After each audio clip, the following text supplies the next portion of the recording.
മുസ്ലിം league നിലപാട് കടുപ്പിച്ചതോടെ UDF seat വിഭജന ചർച്ചകൾ വഴിമുട്ടിയിരിക്കുകയാണ്. മൂന്നാം സീറ്റിൽ വിട്ടുവീഴ്ചയ്ക്കില്ല എന്ന് ആവർത്തിക്കുകയാണ് ലീഗ് നേതൃത്വം. ഈ സാഹചര്യത്തിൽ ലീഗ് നേതൃത്വവുമായി വീണ്ടും ചർച്ച നടത്താനുള്ള തയ്യാറെടുപ്പിലാണ് കോൺഗ്രസ്. അതേസമയം RSPയോടും കേരള കോൺഗ്രസ് ജോസഫ് വിഭാഗത്തോടും പ്രവർത്തനങ്ങളുമായി മുന്നോട്ട് പോകാൻ മുന്നണി നേതൃത്വം നിർദ്ദേശം നൽകിയിട്ടുണ്ട്. റോഷിപാൽ വിശദാംശങ്ങളുമായി. റോഷി, ലീഗ് പഴയതുപോലെ അല്ല, അമർത്തിയാണ് പറയുന്നത് എന്നുള്ളതാണ്. അതിനെ എങ്ങനെയാണ് കോൺഗ്രസ് മനസ്സിലാക്കുന്നത്? നികേഷ്, ആദ്യഘട്ടം മുതൽ തന്നെ ലീഗ് മൂന്നാം സീറ്റ് ആവശ്യം ഉയർത്തുമ്പോൾ അത് ലാഘവത്തോടെ തന്നെയാണ് കോൺഗ്രസ് നേതൃത്വം കണ്ടത്. അത് പരിഹരിക്കാൻ പറ്റുന്ന, അത് മുസ്ലിം ലീഗ് അത്തരമൊരു ആവശ്യം അത് കടുംപിടുത്തമുണ്ടാകില്ല എന്ന പ്രതീക്ഷ കോൺഗ്രസ് ഉണ്ടായിരുന്നു. അതിൻ്റെ അടിസ്ഥാനത്തിൽ തന്നെ സീറ്റ് നൽകാൻ കഴിയില്ലെന്ന് അറിയിച്ചു ലീഗ് നേതൃത്വത്തെ. പക്ഷേ അത് വാർത്തയായി പുറത്തു വന്നതോടെ അതൊരു അഭിമാനക്ഷതമായി ലീഗിന് മാറുന്ന സാഹചര്യവും പിന്നീട് പരസ്യമായി തന്നെ ലീഗിൻ്റെ നേതാക്കൾ ആദ്യഘട്ടത്തിലൊക്കെ ഈ മൂന്നാം സീറ്റുമായി ബന്ധപ്പെട്ട കാര്യങ്ങളിൽ PMA സലാം മാത്രമായിരുന്നു പരസ്യമായി സംസാരിച്ചത്. പക്ഷേ പിന്നീട് അങ്ങോട്ട് PK കുഞ്ഞാലിക്കുട്ടി അടക്കമുള്ള മറ്റ് നേതാക്കളും പ്രധാന നേതാക്കളും ഒക്കെ മൂന്നാം സീറ്റ് ആവശ്യവും ആ സീറ്റ് ആവശ്യപ്പെട്ടിരിക്കുന്നത് മത്സരിക്കാൻ വേണ്ടിയാണെന്നും ഒടുവിൽ ദില്ലിയിൽ ഇന്നലെ PK കുഞ്ഞാലിക്കുട്ടി പറഞ്ഞത് ലീഗിൻ്റെ ശക്തി എന്താണെന്ന് വ്യക്തമല്ല, എവിടെ മത്സരിച്ചാലും ലീഗ് ജയിക്കുമെന്നാണ്. അത് കൃത്യമായ ഒരു മുന്നറിയിപ്പ് കൂടിയാണ് കോൺഗ്രസ് നേതൃത്വത്തിന്. ഏതായാലും രാജ്യസഭാ സീറ്റ് വേണമെന്ന നേരത്തെ ഉന്നയിച്ച ആവശ്യത്തിൽ നിന്നും പിന്മാറുകയും ലോക്സഭാ സീറ്റ് തന്നെ വേണമെന്ന ആവശ്യത്തിൽ ഉറച്ചു നിൽക്കുകയും ചെയ്യുകയാണ് ലീഗ്. ഏതായാലും ലീഗ് നേതാക്കളൊക്കെ ദില്ലിയിലാണുള്ളത്. കഴിഞ്ഞ ദിവസം അവരുടെ പുതിയ ഓഫീസ് നിർമ്മാണവുമായി ബന്ധപ്പെട്ട ചില കാര്യങ്ങൾക്കായി ദില്ലിയിലേക്ക് പോയിരിക്കുന്നു. തിരിച്ചെത്തിയാൽ ഉടൻ തന്നെ കോൺഗ്രസ് നേതൃത്വം ലീഗുമായി ആശയവിനിമയം നടത്തുമെന്നാണ് UDF ചെയർമാൻ കൂടിയായ പ്രതിപക്ഷ നേതാവ് VD സതീശൻ പറഞ്ഞത്.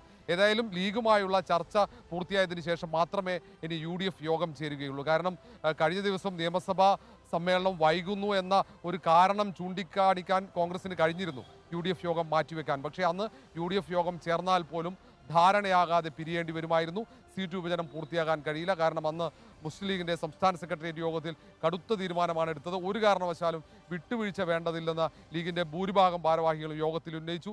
ചില നേതാക്കളൊക്കെ കടുത്ത നിലപാട് സ്വീകരിക്കണം, അതായത് മൂന്നാം സീറ്റ് നിഷേധിക്കുകയാണെങ്കിൽ 2 സീറ്റിൽ മത്സരിക്കാൻ ഇല്ല എന്ന ആ ഒരു അഭിപ്രായം അവിടെ, ആ ഒരു മുന്നറിയിപ്പ് അവിടെ ഉയർത്തണമെന്നടക്കം കടുത്ത ഭാഷയിൽ തന്നെ പറയുകയുണ്ടായി. ഏതായാലും ഇനി എങ്ങനെ ഈ വിഷയം പരിഹരിക്കും എന്ന് വ്യക്തമല്ല. ഞങ്ങൾ ഇടയ്ക്കിടെ പറഞ്ഞുകൊണ്ടിരിക്കില്ല എന്ന് പറയുമ്പോൾ ഞങ്ങൾ പറഞ്ഞത് അവിടെ കിടക്കുന്നു, അതേക്കുറിച്ച് തീരുമാനം എടുത്തിട്ട് ഇങ്ങോട്ട് പറ എന്നാണ് കുഞ്ഞാലിക്കുട്ടി പറയുന്നത്, അല്ലേ? അതെ അതെ, നേരത്തെ മൂന്നാം സീറ്റ് ആവശ്യപ്പെട്ടു. ഇനി അതിനുള്ള ഒരു പരിഹാരം, ഈ വിഷയത്തിനുള്ള പരിഹാരം കണ്ടെത്തേണ്ടത് അത് കോൺഗ്രസ് ആണ്. നിയമസഭാ തെരഞ്ഞെടുപ്പിൽ കൂടുതൽ സീറ്റുകൾ നൽകി കഴിഞ്ഞാൽ ഒരുപക്ഷെ ലീഗ് അനുനയത്തിന് വഴങ്ങും, കോൺഗ്രസിൻ്റെ ഈ സമ്മർദ്ദത്തിന് വഴങ്ങും. പിന്നീട് അങ്ങോട്ട് ഇതുമായി ബന്ധപ്പെട്ട് പ്രവർത്തിക്കും. മൂന്നാം സീറ്റ് നിർബന്ധമില്ല എന്നതിൽ. പക്ഷേ ഇതിൽ മറ്റൊരു കാര്യമുണ്ട്. യൂത്ത് ലീഗിൻ്റെ നേതാക്കളൊക്കെ കടുത്ത നിലപാടുണ്ട്. യൂത്ത് ലീഗിൻ്റെ സംസ്ഥാന ഭാരവാഹികളെ കണ്ടപ്പോൾ അവർ പറഞ്ഞത് സീറ്റ് വേണം, അല്ലെങ്കിൽ ഈ 2 സീറ്റിൽ ഏതെങ്കിലും ഒന്ന് യുവാക്കൾക്കായി വിട്ടു നൽകേണ്ടി വരും ലീഗും എന്നതാണ് ലീഗിനകത്ത് നേരിടുന്ന ഒരു പ്രധാന പ്രശ്നം. അവിടെ ഇപ്പോഴുള്ള സിറ്റിംഗ് MPമാരെ മാറ്റുക അത് അത്ര എളുപ്പമാകില്ല.